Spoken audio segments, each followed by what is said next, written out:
Bon, pose de l'arbre à cam. Donc j'ai graissé les paliers dans l'arbre à cam qui était tout neuf, donc il est en très bon état. Je l'avais protégé quand j'avais sorti, donc pas de souci. Il y a juste à le reposer sur ces paliers.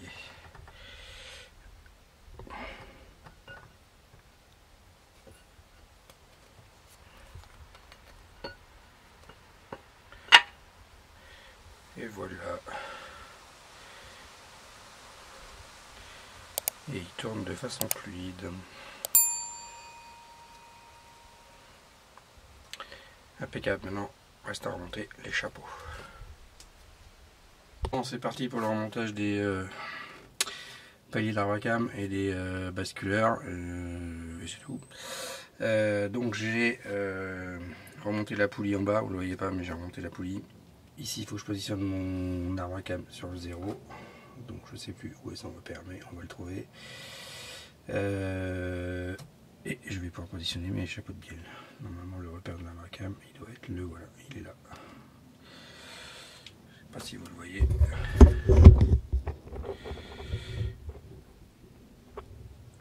Le repère, il est juste là. Voilà, ici. Et donc, il faut l'aligner avec ici, là. Voilà. Et normalement, là, tout est à 0. Donc, on peut poser les chapeaux d'arbre à cam et on peut poser le pignon d'arbre à cam. Alors, première étape, il y a ça là à poser. Je vais m'appuyer sur les têtes de soupape.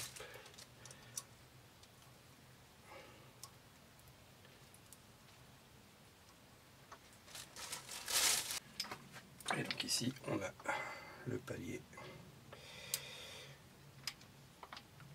qui vient se positionner ici.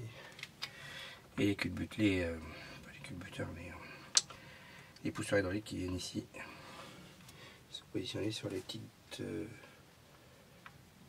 sur les petits chapeaux qu'on a mis ici. Voilà, on vient serrer ça tout simplement.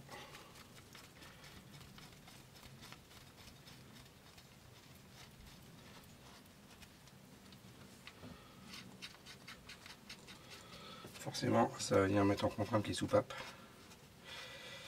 Donc, ça peut être pour serrer, ça peut. Il faut qu'on serre doucement d'abord.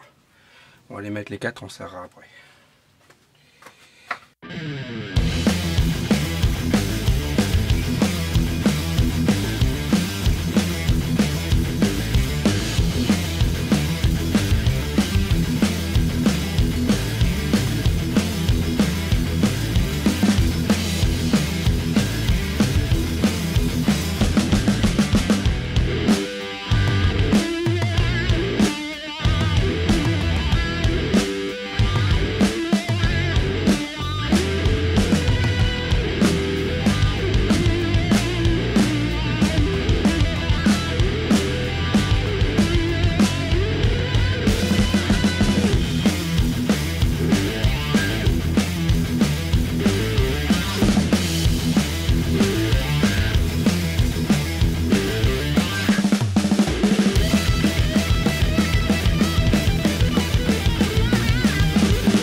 Donc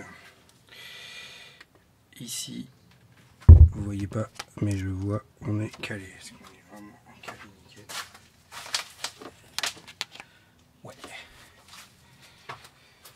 En bas, on est au 0. Donc normalement, si je tends mon tendeur, ça tend la chaîne. Normalement, je suis bon. Et donc, on doit pouvoir tourner.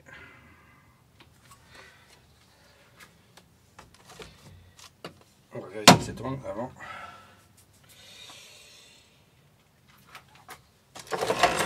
Avant de tout serrer, on va vérifier que ça tourne. Allez, c'est parti. Moment de vérité.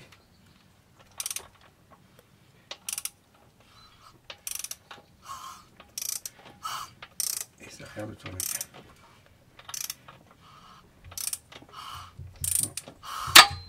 Oula. Qu'est-ce qui se passe? Prochaine étape, serrer ça. Ensuite, remplir le moteur d'huile, parce que là il tourne sans huile. Bon, tout est huilé, mais je préfère, mais on va mettre de l'huile, comme ça on va faire que l'huile monte ici avant de serrer là. On va mettre la rampe à huile. Et je pense que je vais remettre le tendeur de chaîne aussi, pour voir si ça tourne bien. Parce que là, effectivement, la chaîne, elle se tend, elle se détend, ça claque. Donc on va mettre le tendeur de chaîne avant d'aller plus loin. Mais a priori, c'est bon, on revient à 0. Donc, on va lui coller de l'huile, on va lui coller du serrage. Et ça devrait être bon.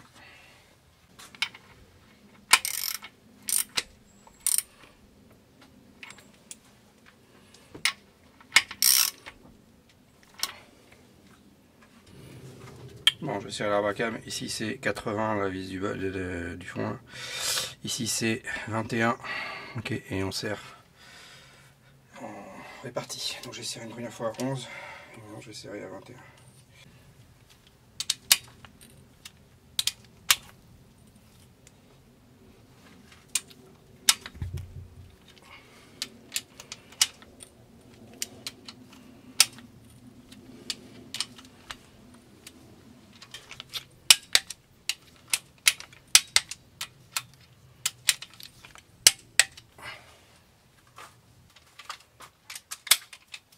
Et donc ça c'est 80.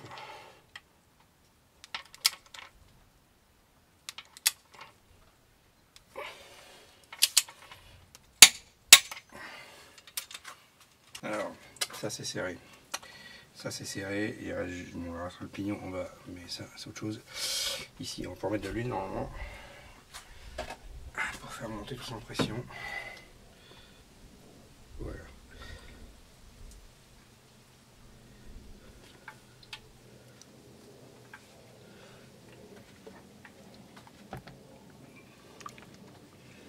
Donc en théorie on met on met 5 litres. Je vais mettre 4,5.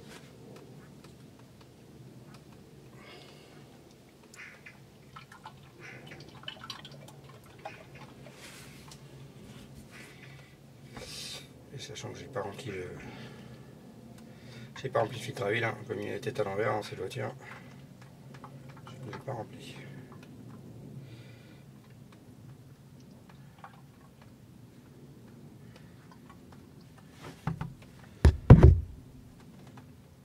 Ouais, bon bah j'ai mis 5 litres, tant pis. C'est fait. On va faire si ça tourne toujours.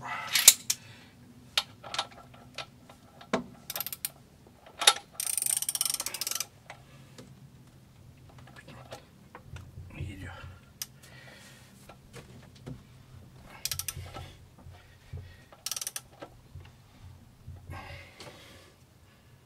Je suis pas sûr que ce soit censé être dur comme ça. Pas du tout.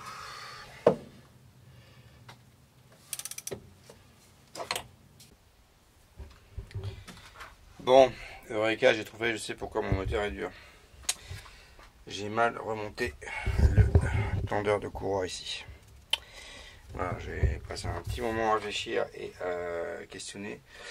Et je le savais, mais je me suis fait avoir. Il y a un système anti-retour sur le tendeur de courroie et donc il faut absolument pas le monter avec le doigt à positionner. Donc il faut que je le redémonte et je vais vous montrer exactement le problème. On va commencer par le démonter déjà.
Alors voilà de quoi est composé le tendeur.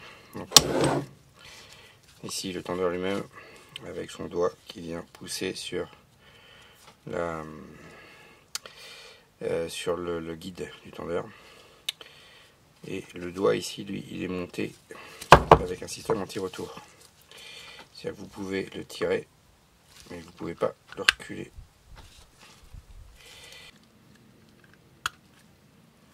Vous voyez ici, je ne peux pas revenir en arrière.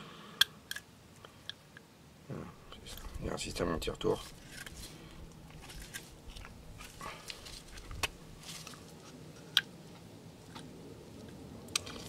Et donc visiblement, je l'ai positionné trop loin.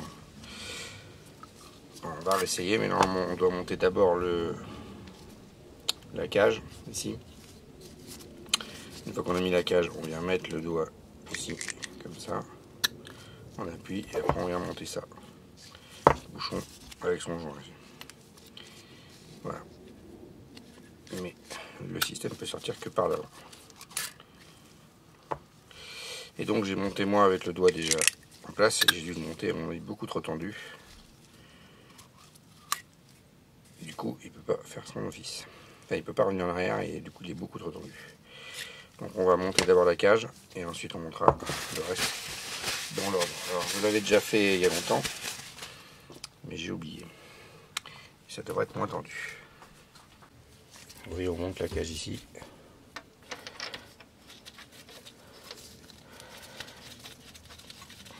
Elle se sert à 10 Nm. Donc pas beaucoup. Voilà. On va juste chercher de quoi elle sert à 10 Nm. Alors, je n'ai pas que les diamètres qui sont là-dessus pour 10 Nm, donc on va faire à expérience. 10 Nm, c'est pas grand chose. Ensuite, on vient positionner le doigt ici avec son ressort. Et enfin, on vient serrer ici.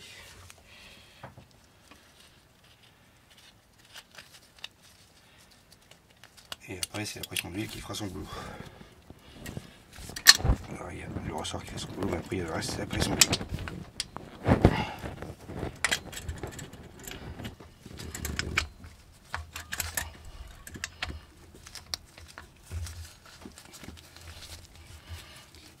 Voilà.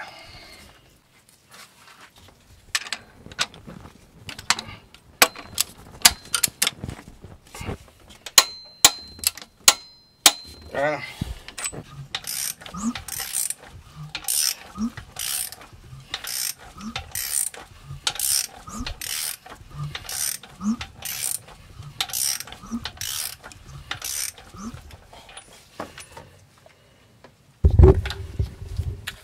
Bien, le moteur est clairement moins dur à tourner, hein. Ça va beaucoup mieux. Donc effectivement, il y a clairement un souci de tendeur.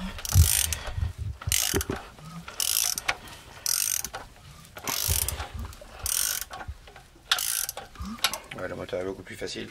Donc moralité, montez correctement vos tendeurs. Faites pas comme moi, ça va éviter de bousiller quelque chose. Bon, ça a juste fait quelques tours, donc il n'y a pas de danger. Mais voilà. Donc ça c'est fait. Maintenant on va... prochaine étape. Alors je vais pas reposer le couve culasse tout de suite avec son joint. On va attendre un petit peu parce qu'au cas où... je vais refixer le moteur.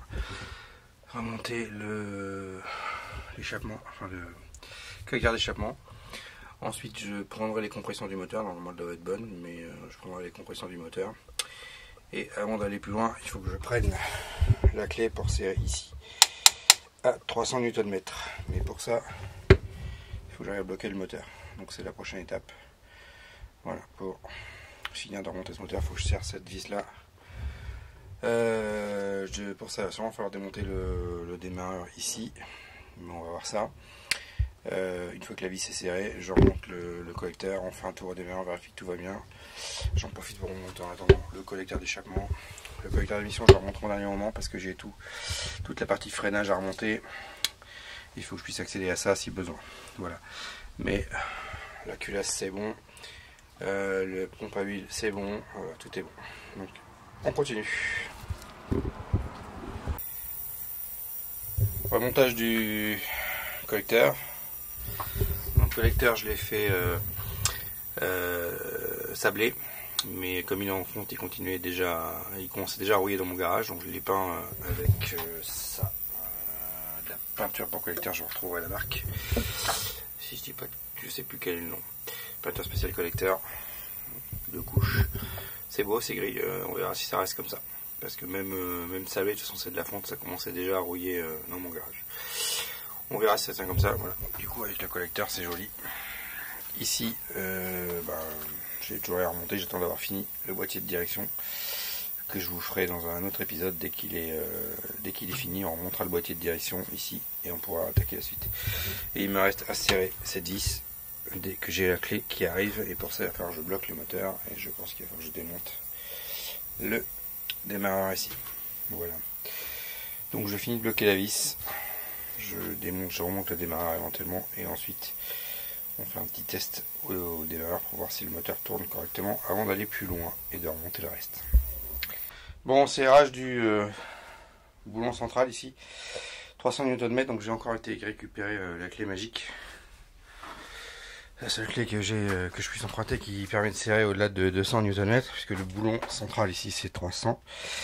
J'ai réussi à le faire sans démonter l'écrou, sans démonter le démarreur pour bloquer le moteur. J'avais pas démonté le démarreur et j'ai pas trop envie de le faire. Boîte en 5e, frein à main serré à mort, et j'ai réussi à serrer à 300.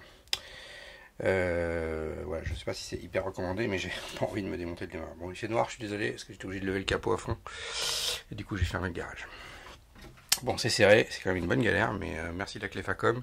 Clé de camion, heureusement que je connais quelqu'un qui en possède une, qui me la prête de temps en temps. Vu le coup du bousin, sinon c'est une galère. Voilà. Donc c'est moins serré que le V8 que j'avais déjà fait, 450. Là on est à 300, mais malgré tout, ma seule clé que j'avais moi c'était 200, et en plus le bras de levier suffisait pas, rien que pour serrer à 200 déjà. Il faut un bras de levier qui va bien, donc à 300 c'était impossible. Voilà, ça c'est fait, on va pouvoir avancer. Allez, la suite. Bon alors, j'ai remis la batterie temporairement, d'accord. On va essayer de faire tourner le moteur. Bon, il manque la moitié des trucs, hein, mais je lui ai décidé de faire tourner le moteur. Vérifier la pression d'huile au tableau de bord. Et éventuellement lui prendre les compressions avant d'aller plus loin. Donc j'ai remis la batterie ici.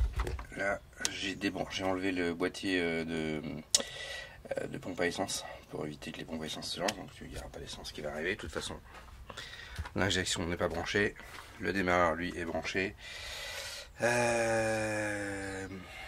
Voilà, le but c'est de faire tourner le moteur au démarreur. On devrait déjà tourner sans bruit, enfin sans bruit suspect, et ensuite on devrait voir la pression d'huile monter au tableau de bord. Si ça c'est bon, on fera, quand les bougies sont démontées, on fera le test de compression. Voilà, allez c'est parti, on va au tableau de bord, j'ai rebranché le compteur.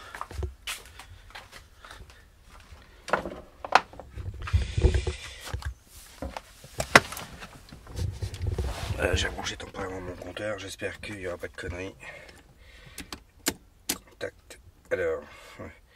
Celui-là j'ai pas mis bon endroit, mais c'est pas grave. On va déjà faire un petit tour de démarrage, voir ce que ça donne.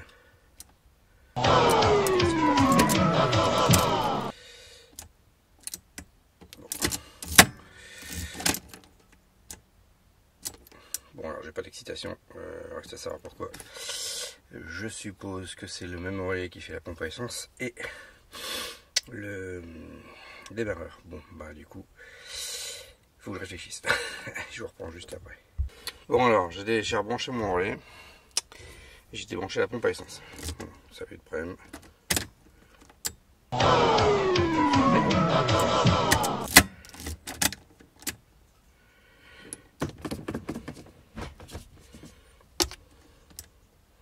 Et j'ai toujours pas le démarreur. Bon, bah faut que je cherche plus loin. Bon alors je me suis bricolé un excitateur parce que visiblement il doit y avoir un module sur mon allumage qui est débranché, qui ne veut pas lancer le démarreur. Donc j'ai juste branché un excitateur sur un fil sur l'excitateur ici. Le démarreur est en branchant 12 volts. Et donc sur la batterie il suffit de faire ça. On tourne, voyons, on va faire ça. Ça tourne.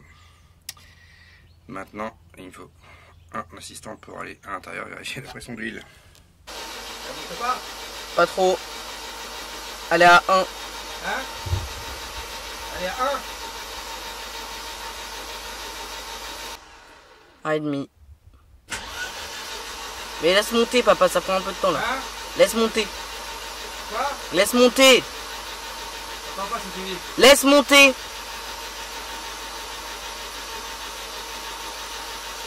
Ah, ça monte pas plus. Hein? Ça monte pas plus.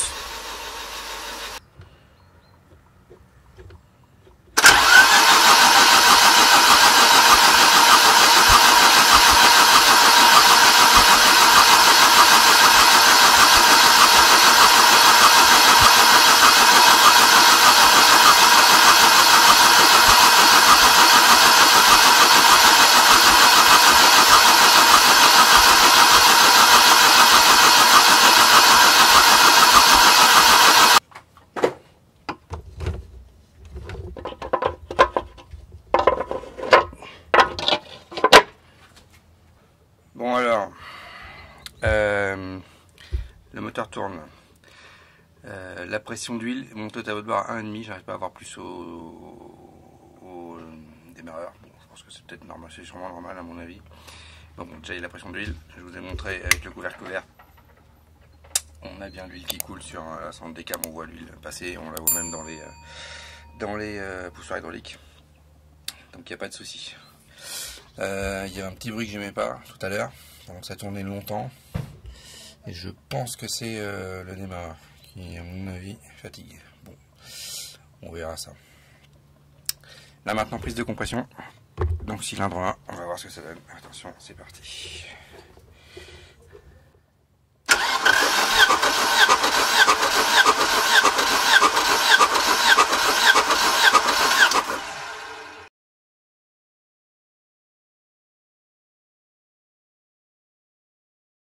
Entre 12 et 13 bars, on est pas mal.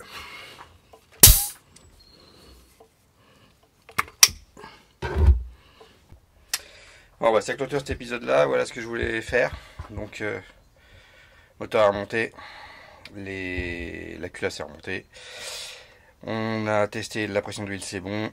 La pression dans les cylindres, enfin la compression est bonne, entre 12 pour le plus faible, le quatrième, et 13 pour les trois autres.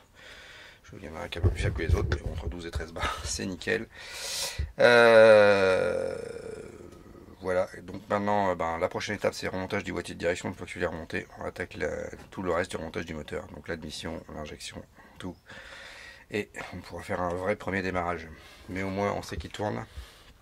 Après avoir fait ces tours-là, je vais quand même vérifier mon calage, mais il n'y a pas de raison. Donc maintenant, c'est parti pour la suite. Mais pour cet épisode-là, on va s'arrêter là. La suite bientôt.